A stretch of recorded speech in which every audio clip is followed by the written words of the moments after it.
Hi everyone, and welcome back to day 2 of Christmas in September. And today I'm going to show you this card. I'm not going to make it with you. I'm just going to tell you how I made it.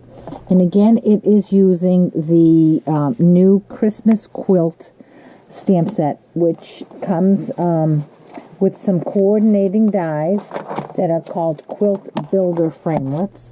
There are so many of them. There are 15 dies that you can choose from to use on your project. And today I took this stamp here, which is a little quilt pattern, and turned it upside down and made a tree.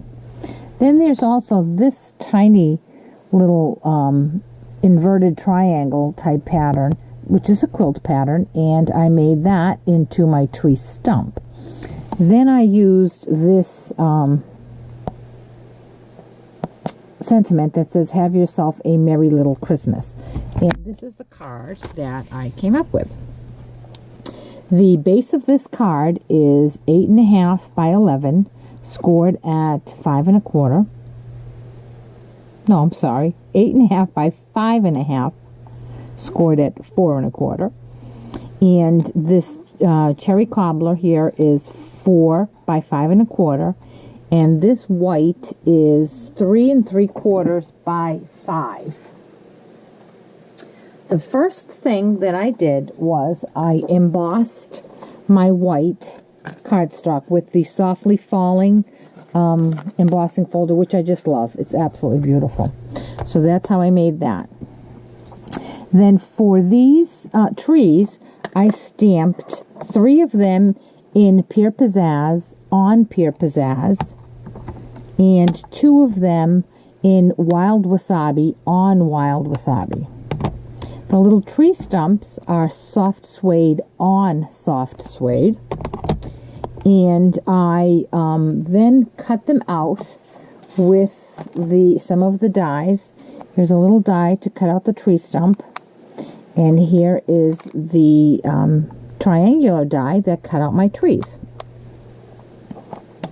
The next thing I did was I stamped "Have Yourself a Merry Little Christmas" on a piece of white, and I die cut that out with one of my absolute favorite framelits. It's the Stitched Shapes framelit, and I did I think it's the medium size oval, and I thought that was great because it does show the stitching. This is kind of a quilty looking, comfy, cozy card, and I thought that stitching was perfect for it. These little holly leaves were made. There is no stamp for the holly leaves, but there are 2 different dies, and I believe I used this smaller one. I cut 2 for the top and 2 for the bottom, and then I attached them onto my sentiment. And these little red glitter dots is it's a dazzling details in cherry cobbler. It's retired, but I have it, so I use it.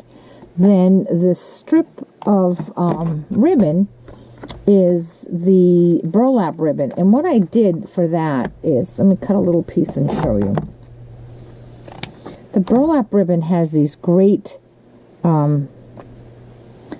this great binding on the end so that it doesn't fray. So what I did was, oh gracious, I cut off the binding, and now it's able to fray. So after I cut it off, I just grabbed a piece and pulled on both sides, and that gave it that little fray. You can fray it as much or as little as you want. I just wanted it to be a little rustic looking, so you can see that my ends are frayed right there.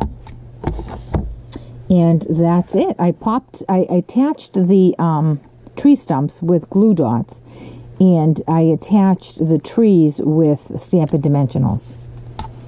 And then I just assembled the card. Pretty simple.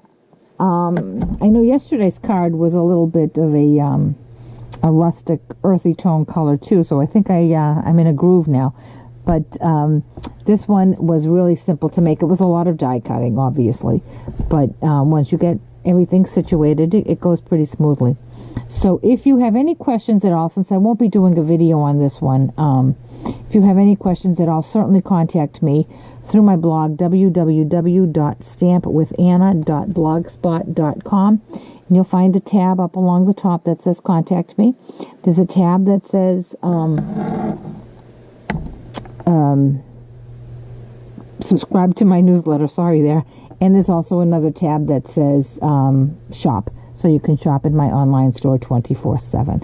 So I hope you'll enjoy this card, and I'll be back tomorrow with another Christmas card for day 3. Thanks so much. Bye-bye.